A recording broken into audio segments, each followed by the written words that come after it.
Welcome to another podcast by Denise, your host of Denise's Dialogue. Any questions or comments about today's podcast, please email her at denisesdialogue@gmail.com. Welcome back to Denise's Dialogue. I'm here today again with Morphesus Black. And today we will be talking about strange things that he's seen and or done. What's going on in your life? She calls it strange things I've done. It's not really strange things. It's little things. Like what? Like for instance, growing up, I was always I actually was going to take a test one time to become a police officer. Oh, really? Mm-hmm. So what happened? Went down to take the test. It was too many motherfuckers in there, so I walked away. Yeah, you do have a thing about being in lines. I don't like lines. I don't like crowds, and I don't believe in the hurry up and wait concept. So that's why I don't believe in that. So you didn't become a police officer because you didn't want to stand in line. I didn't want to stand in line and wait. No. Wow. Not at all. Not at all. Okay, then. Okay. So anyway, but I was always interested in the law enforcement side. Not the law enforcement is bringing the bad guy to justice. Remember you did security for a few minutes. That was just to make some extra money back then. Yeah, but you had your little uniform. And I wore body armor. Yeah. Yeah, I wore body armor, but that was just to make some extra money back then. But the one thing I did do was I actually got certified to be a bail enforcement officer. Oh yeah, I remember that. And what bail enforcement is you're a bad guy. Well, you don't even really got to be a bad guy. You could just got in some trouble. Let's say your bail is $10,000. You don't have $10,000. Your family don't have $10,000. So what they can do is they can go find a bondsman who has the backing of some funding or a bank, and the bondsman will say, "Okay, I'll put up a bond for the $10,000." And they're not actually putting up their cash. They're giving a bond. They sign off saying we have $10,000, and these people are saying, "Okay, your bond is back now."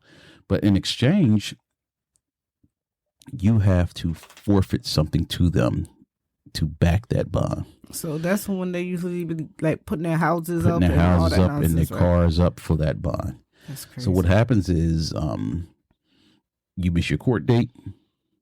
They say, "Hey, you got 90 days to bring this person in, or you're going to forfeit the bond." Yeah. So what normally happens is now you got this $10,000 bond on your head. You ran this guy saying, "Hey, you're about to screw me over because you didn't go back to court." That person hires a bounty hunter, a skip tracer, or a bail enforcement officer to go out and get you. Now, in exchange for that, they can take anywhere from 2 to 10% of your bail. That's what they charge. Oh, really? So what happens is, I'm quite sure you'll rather give up 10% than lose your whole 10,000. True. Because what happens is once that bondsman has to pay that 10 grand, now he's coming to get the collateral. Whatever it is, whether it's your mother's house, your car, your boat, whatever it is that was deemed equal to 10 grand, he's coming to get that. Wow. So anyway, I got certified to do that myself, got certified to do it, and a buddy I'm going to call T. Big T. Big T. He got certified to do it. Now, the a couple incidents is this was some years ago. And when I say some years ago, I'm talking, 20 years ago, maybe? Yeah. Yeah, 20 like that. years ago. Oh my God, it's been a long time. Yeah. So when I first started doing it, I went out with this guy. We went to North Carolina looking for this kid who ran.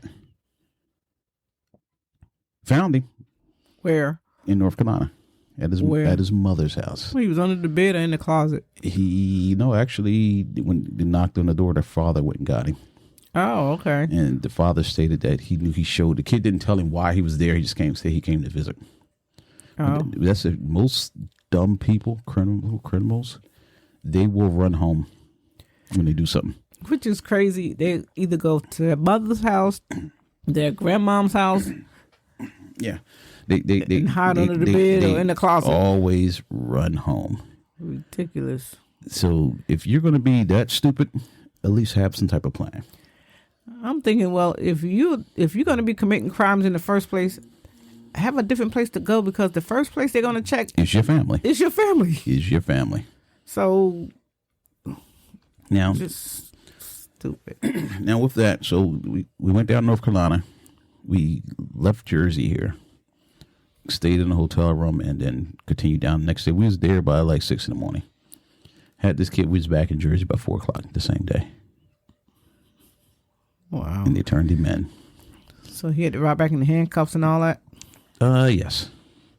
He rode all the way back in handcuffs. They took him to McDonald's. And did he try to act up? No, because when I was younger, I didn't have patience for a lot of stuff. Just like I didn't have patience to stand in line with a bunch of other people to become an officer of the law.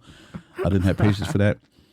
I don't have patience for a lot of stuff at all. So what was his bond? I mean, how did it work once you got back to? I don't know. To where you had to take him? I didn't take him. The guy I was learning from him. He took him and gave me. Oh, okay. I think he gave me like $200 for coming down the window just to back him up. That's all. Yep. Because I was with him. And his bond was $10,000. No, I don't think his bond. I don't know what his bond was. I mean, if you're gonna travel that far, yeah, it wasn't nothing on me. They provided food for me and the hotel room, but it was nothing on me. But like I said, it was something I was learning. Oh, okay. I was learning. So now the next incident with that was a guy reached out to me who was based out of Delaware, wanted some help finding some guy. He faxed me a whole file, and we actually went down to Delaware to look for this kid. And what I found out when we got to Delaware was that actually, who was with me? Craig, he's a SWAT officer now. He was with me. Another guy, he is a detective. I don't know exactly. He's a detective. Really? He's a detective in New Jersey, in another New Jersey town right now. He went with me. And okay. We were down there, and we actually did the right thing. Approached the police officer on the street. Said, hey, showed him the warrant. We're here to get this guy. And he goes, all right. That's it? That was it. Now, I'm waiting for the rest of it. now most cops would have been like, okay, you got a warrant for this person. Let me call this in or something. All right. Well, he like, I guess as long as he don't have to put his hands in it. Yeah, and we talked to a couple people, and the only reason we didn't get that dude because couldn't get confirmation that he was in the house. Even though the guy who asked us to go there, and I know why he asked us to go there because when I met him, he was a skinny dude, Caucasian, and where this guy lived at was a black neighborhood. I mean, majority black neighborhood, and he would have stood out down there. Yeah. And so he asked us to go, but my thing was, he said, he guaranteed me the guy was in that house, but we didn't go in because my thing is with bail enforcement at the time, you had to verify they were there, which means you got to see them with your eyes. So that they were in the house. You can't just be running out here kicking in doors and whatnot. Just because somebody told you they're in the house. No, you got to physically see them. Oh, okay. So we had that one, and we didn't get that guy. We came back home empty-handed, but we didn't get him. But again, was he in the neighborhood at least, or I have no idea because just didn't know because you couldn't get in the house. I have no idea. I have none at all. Yeah, he probably saw y'all coming and jumped out the window and went the other way. So then we had another guy. There was at that time, who was with me with that one? I think Big T was with me again because he was certified too. Is that the one in out west? Yes. I remember that one. No. This is another guy. We didn't find him. Oh, okay. He killed somebody on Academy Street. Oh, okay. So no, I wasn't at that one then. This kid, we were looking for him, and his mother lived in the projects. So we were outside, and the thing is, we fit in all these places. So we were outside listening, and again, his mother lived there. But if I didn't physically see you go in, nothing's worth it, because I'm not going to disturb anybody's mother for something that's not my part, not my full-time job. Mm-hmm. So that's another one we look for. I forget that kid's name, but I know he shot somebody. And Wait, didn't you guys had to go find somebody on Murray Street? yes, that's a different story. That's a different one? That's a different one. Okay. So now and the thing is with that stuff, you gotta have reliable contact information when you do it. Yeah. So now the next one we went to was me and Big T again. This dude skipped bail. So we're looking for him because we knew he was a I like to call people posers when they want people to know what they got. So Yeah. so this dude we looked high and low for him. So as we're looking for him, people that know him we're talking to, they start saying things like, and at this point, it was me, Big T, and another buddy who's a police officer, right, in Jersey. Mm-hmm. So we're looking for this kid now. And one thing I didn't believe in while doing that was carrying a weapon. I'm not going to call it a sidearm. It's a physical weapon. People say, oh, you had a gun, it's a weapon. No, it's not a sidearm. Cops call them sidearms. I call them weapons for you to protect yourself. So anyway. So what's the difference? Word, like people say clip, some people say magazine when it comes to guns. Okay. Yeah. So anyway, we're looking for this kid, and we go to a club that he's known to frequent. Go in there, and the guy in it tells us, "Nah, he was here earlier, but man, you better watch out. He's known to be a shooter in the street." Mm. So now you get stories of people who know him. Now, the bondsman who sent us, Yeah. didn't know none of that. And he was known to be a shooter. Didn't know none of it. Wait.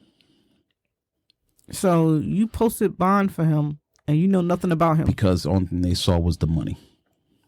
The only thing they saw was the money. Wow. See, that's how people get in trouble. So anyway, we knew which area he was hanging around in a lot.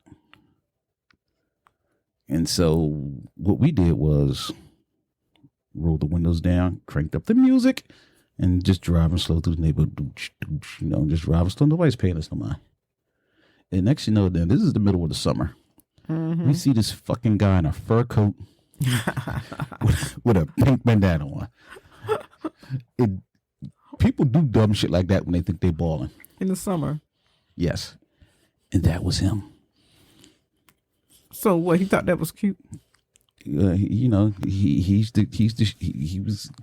a rep in the street.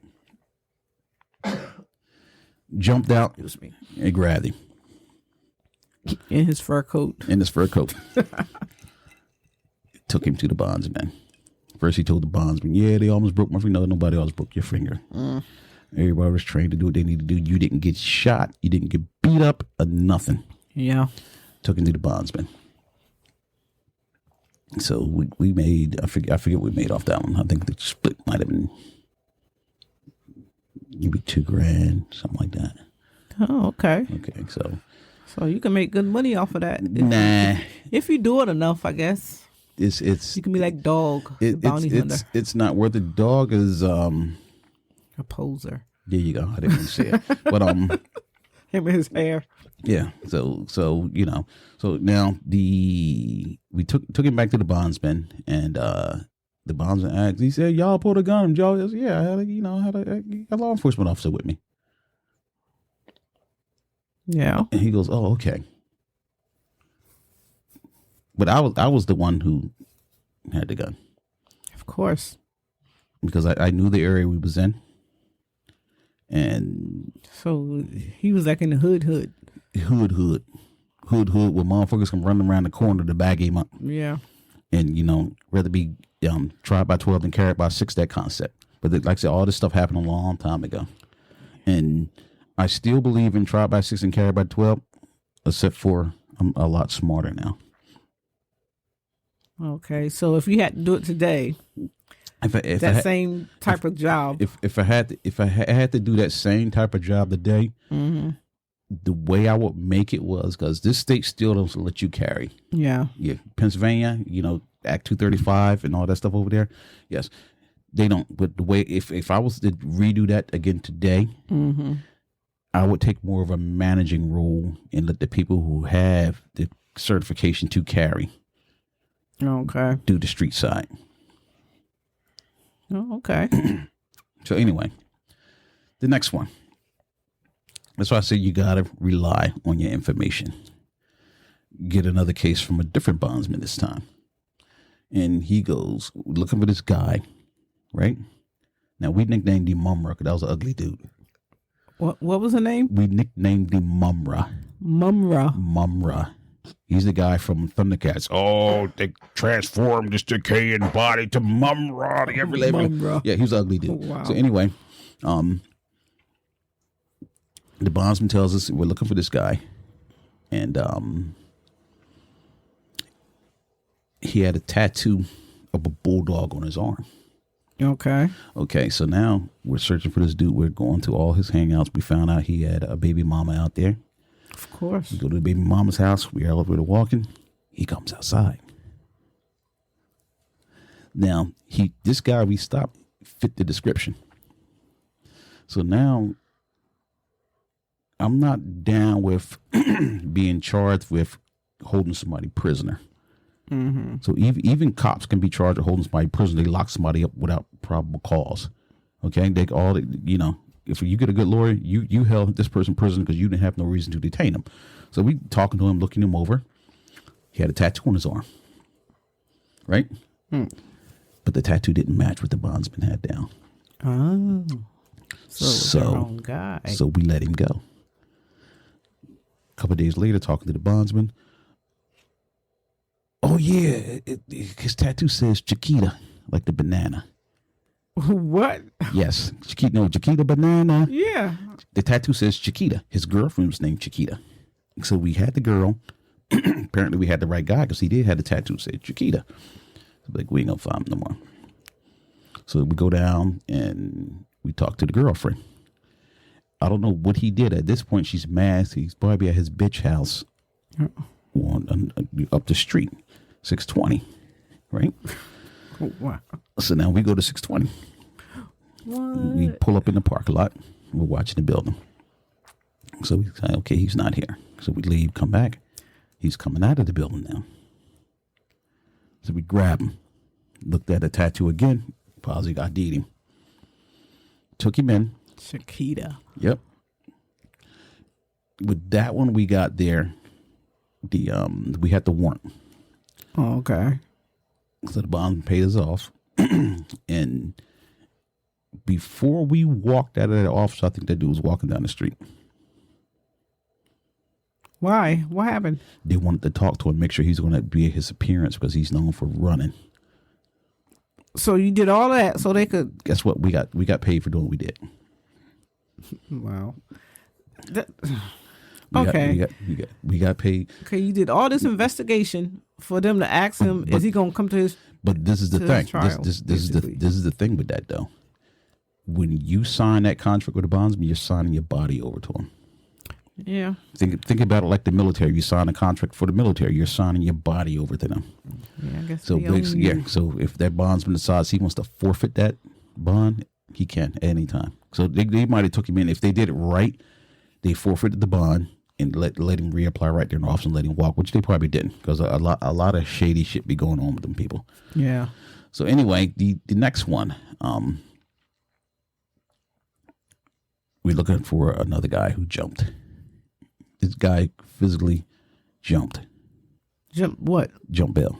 He just said, fuck it, I'm not going to court. So now this is another kid we're looking for.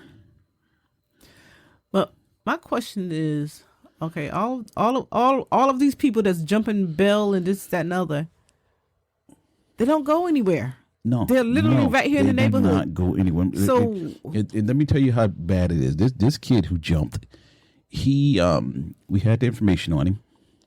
So we follow up with the information, start making some phone calls. And the thing is, when I call you, I didn't cherry code it. Oh, you won this and won that. No, I'm such and such looking for this person. Have you seen him? Nobody's seen him. We don't know where his mother lives at, but he has a girlfriend. She's living in one part of town. She moved. Just out of curiosity, let's talk to the landlord. Spoke to the landlord. She fucked the house up. She won't answer my subpoena letter. She needs to pay for this, but she's living here now. So he told us her new house. We go over there one day, talk to her. Asked, has she seen him? No, I haven't seen him. But the whole time there's a newborn baby screaming in the background. Of course. There you go. So we said, okay. So we regrouped. I said, okay, she has a newborn baby. Every man wants to see his newborn child. So, okay, so now we go back over there again. We dress so that we fit in the neighborhood. We didn't go in like you see these motherfuckers with badges and body armor and all that stuff on. The body armor we had fit under your clothes. It was thin. If you didn't know we had it, you didn't. Plus the way we dress baggy. So now back then. Now T is standing by the door. I'm up in the building, sitting there listening to him, and I hear a man's voice, and I say, I don't know whether it's him or not, but I wasn't sure because I never heard the guy talk. So the guy comes out, walks down the stairs. I come down the stairs behind him. And Big T sitting by the door. And the guy stops and he's looking at Big T. I come out. I said, oh, nice night, huh? Oh, man, y'all got me. He was quiet. He took it in. So we took him in, but, you know, he knew it was coming. He ain't try to put up a fight and none of that. He said, y'all got me. And then he said, how'd y'all find me? And I explained to him, I said, you got a newborn child. You have a newborn child. Yeah. Wow. Yeah. So you basically walk right into that one. Well, sometimes when people are running, they're tired of running. They just want to get, you know, I don't know.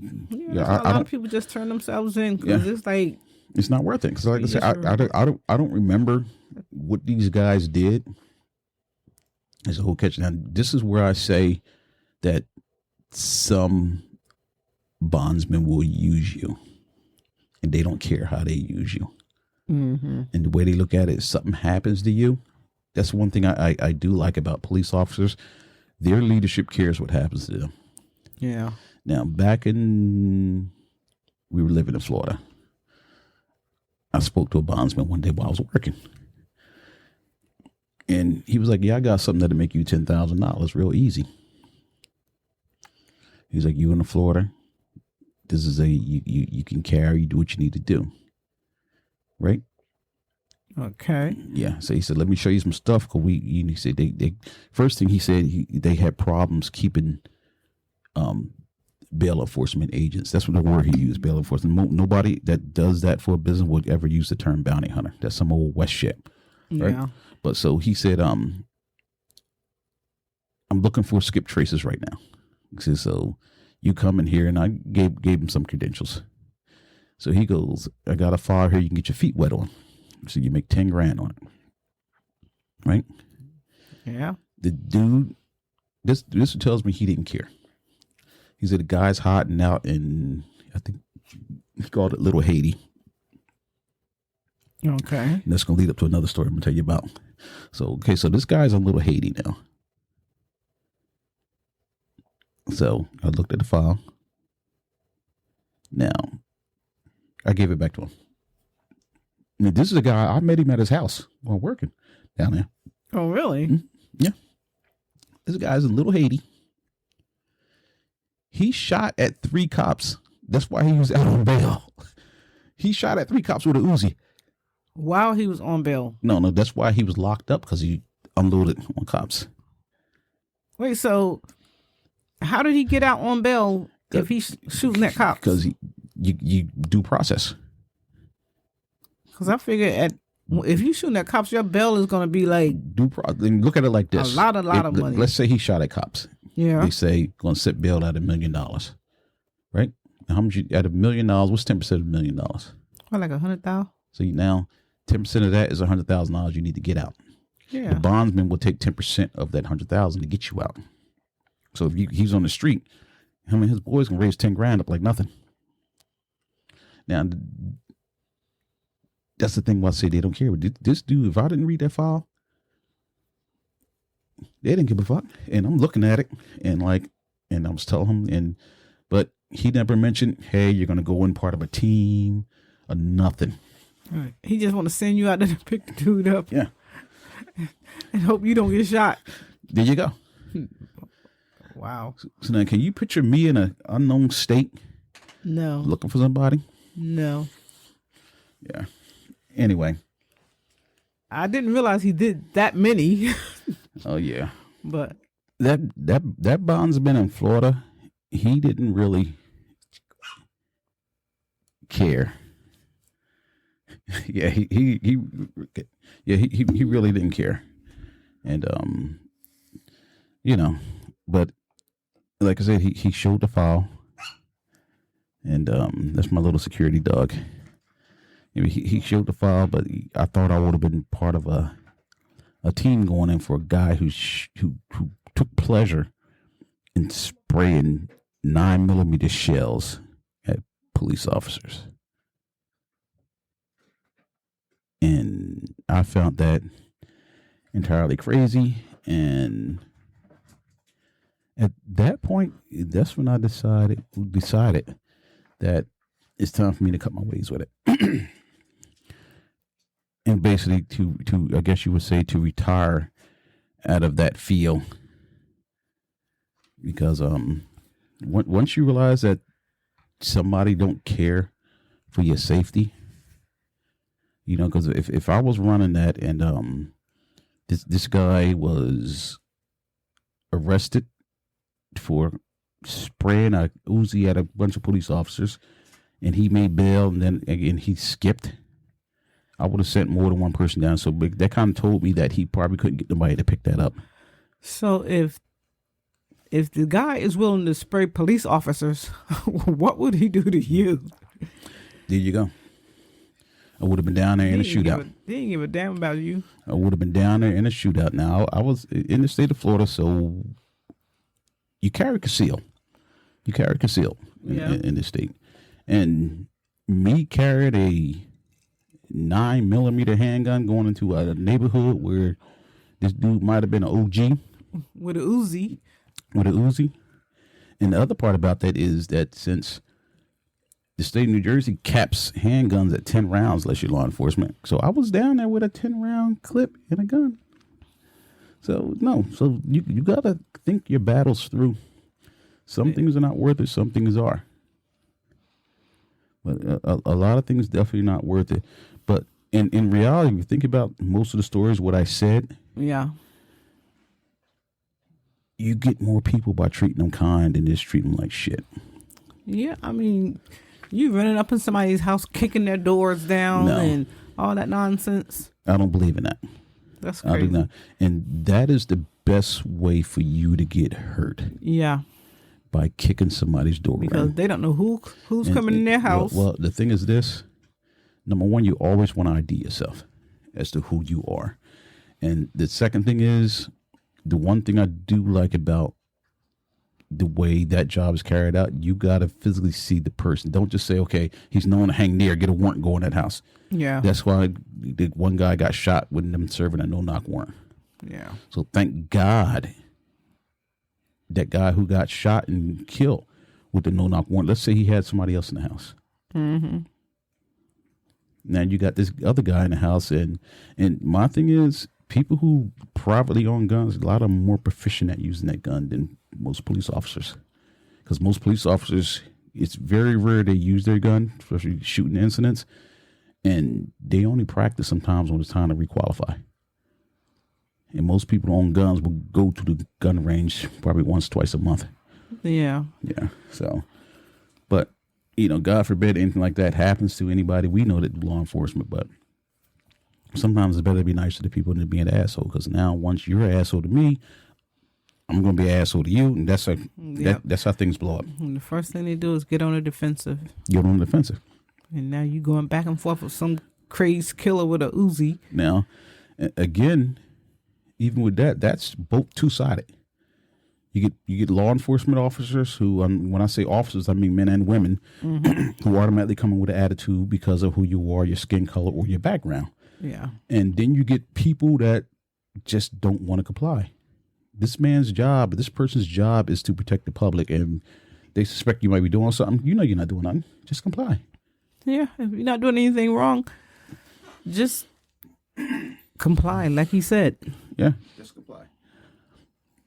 And but some people have attitudes, and oh, I remember the guy who jumped over the wall. The prisoner, did he jump over the wall or something? Oh, the one that broke his ankle. Yeah, or something. That's the one I remember. You probably remember that one too. Yeah, that's the one I remember. This guy jumped over the wall, and we took him back, and the U.S. Marshal Service actually met us at the hospital. So he jumped over the wall at the workhouse, right? He jumped over the wall. Somebody saw him, and they thought he was hurt, so they took him to the city to get patched up. So he got out. He walked away. But like I said, that's another whole story we can get into. That's another whole story. That one made the papers and everything, because the dude was actually scared because he thought the police were going to kill him. See, criminals are stupid. Very. Let me tell you something. If I'm a criminal, the last place I'm going is home. I'm going to have my passport. I'm going to some non-extradition country. Let me tell you something. My buddy Eddie, he said, well, I do something. He said, I'm going to go up in the woods. Think about it. Yeah, I guess you can live like a mountain man. You go up in the woods, you live like a mountain man. You can eat wild animals. Yeah, you could eat seed, berries or whatever, as long as you know which ones to eat. There's the books right there. Oh yes, he has books. Yeah, I have books. Get me started on the books. That's part of our the war prep podcast. Yes. Anyway, in case the war break out, we'll be prepared. Yes.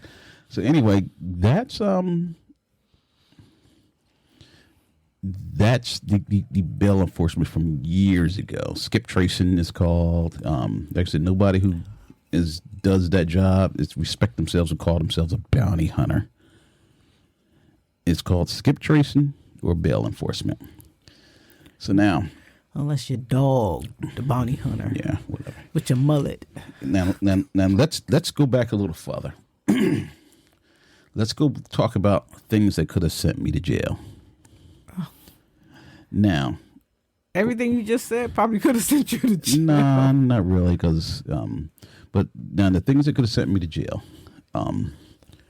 Yeah. The things that could have sent me to jail. What about when somebody stole the car? The first thing that could have sent me to jail, what could have sent us to jail? Yes. Was not you, me and James. Oh, good. Now,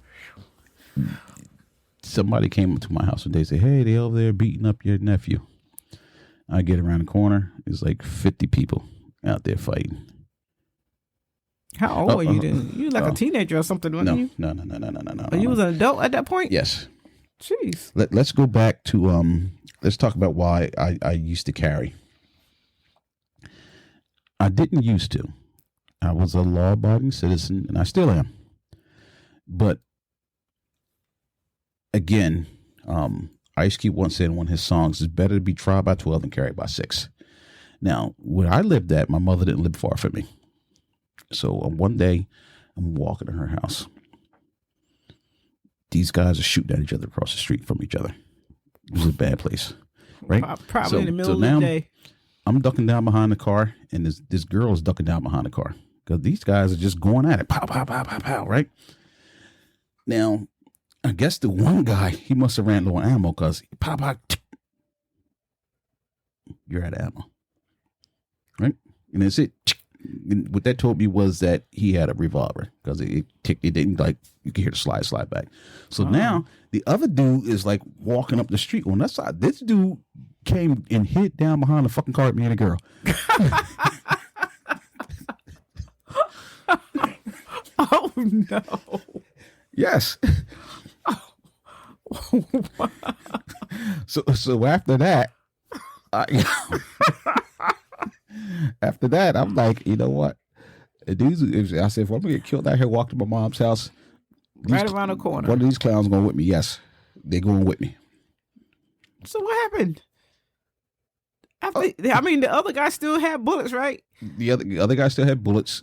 A couple cars came down the street, and he kind of like went up. I guess you call it haze. Oh, okay. He just dashed. Yeah, he dashed. I don't know whether he thought it was cops or what, but this was before they had something called the. That's hilarious. Yeah, but so after that, anytime I went around there, I always carried.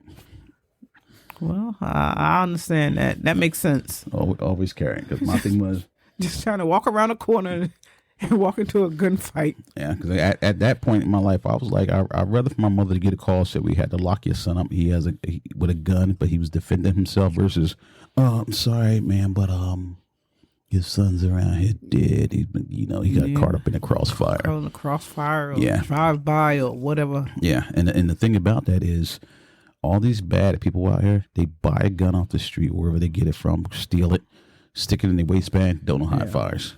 Yeah. That's how you always get these innocent people, most of them children, got caught up in crossfire because you was pointing at somebody and the bullet went that way because you don't know what you have on you. That's because they pointing in a general direction, but they don't know what it does. No, they don't. And that's the problem. That is the problem. So many little babies out here dead. So now the second incident where so now we're talking about the incident where I could have went to jail. It's like I said, it was me and James. Get up there, somebody says, "Hey, they're always you and James." No, it's not always me and James. So somebody says, "Hey, they're beating up your nephew." So I go out there. James is with me. And that's when I found out he was a true friend, right? So we go in the corner and like it's 50 people out there and they fighting. I said, "Yo, James, go get the shotgun." And we hunted back then, so we had shotguns for hunting. Hunted what? We went hunting. Me, James, like rabbits and yes, really, yeah. Me, James, and Craig, went hunting. So anyway, okay. James comes back with the shotgun. So he's standing there and people are running down because they see this gun. I asked my nephew, is he okay? And you hear the sirens of the police coming. I said, try and take that back to the house. He took it back to the house. Nothing ever became it, but that's a point where you could have went to jail. Yeah, I guess it could have went either way at that point. Either way, nobody was shot, and back then, like if you do something like that right now, you probably have 5-6 people. Everybody got a gun. Well, yeah, and nobody legally supposed to have one except for the one person who came out with the shotgun. Yeah. So anyway, the next story. Big T again. He calls me up one day. He's going off. I said, "Yo, you all right?" He says, "Yo, this guy beat my daughter." He says, "I'm going around there. I want you to roll with me." I said, "Where's he live at?" He told me. So I said, "All right." So what I did that day was I was at another guy. I'm going to call him B. Like parquet butter, like that parquet stuff.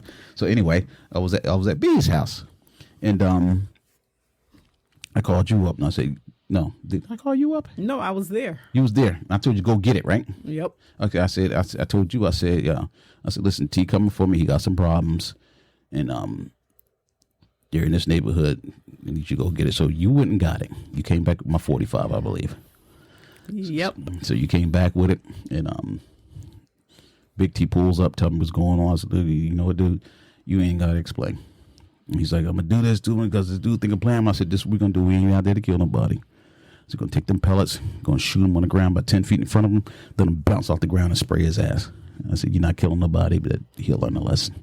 Yeah. So we start driving. He's pissed. We driving.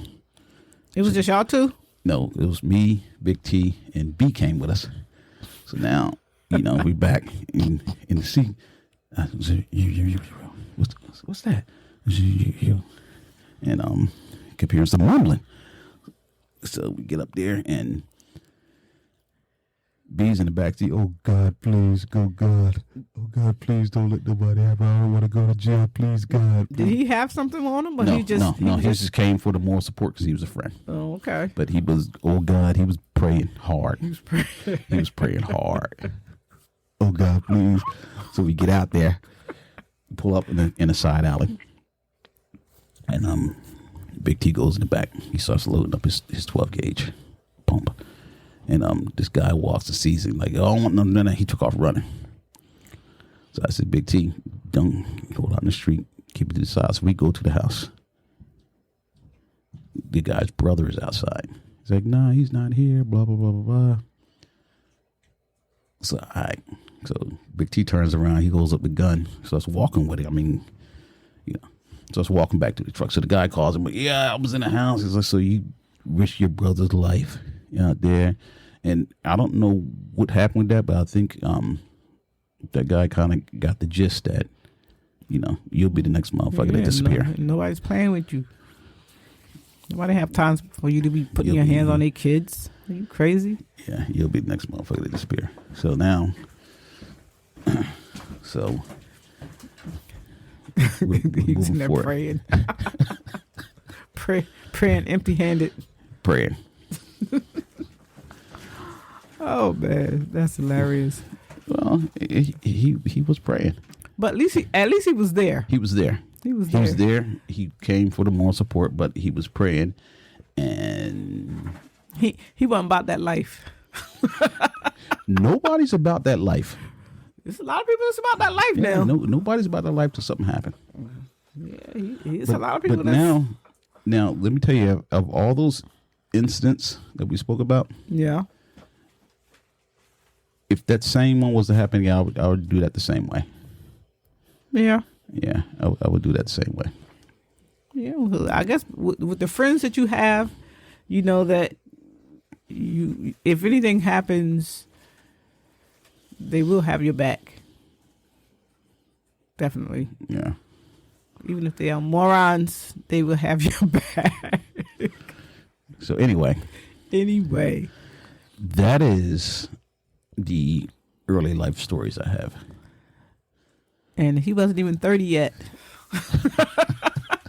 Actually, I probably wasn't even 25 yet. Yeah, I mean, you was. Well, you've grown over the years, so at least you don't still carry that I know of. Nope. We live in a state that doesn't allow that now. They didn't allow it then. We live in a state that doesn't allow it now. But also, just because I live in a state where you can't carry, I will still run you the hell over in a 45,000-pound truck. Hey, I can deal with that. Anyway, but what it boils down to is don't break the law no matter what. Always let the law handle your problems. Yeah, that sounds good. Yeah, it does sound good, don't it? Yeah, it does. Yeah, it does. Anyway. Well, at the end of the day, that was a really good story. Well, several stories. Several stories. He's had a colorful life, I guess we could say. Because I'm a brown American, that's what you're trying to say? Pecan tan. You're racist. And? You're racist. I'm racist because I said pecan tan. Guess what? No matter what happened to me, guess what? What? I know a guy with a big baby. And who is this guy with the big baby that you keep talking about? That guy's name is Stanley. Stanley has a big baby. Damn, Stanley. Anyway. Oh, man. Well, this is where we're going to stop this podcast. Thank you for listening. Morpheus is going off the rails again.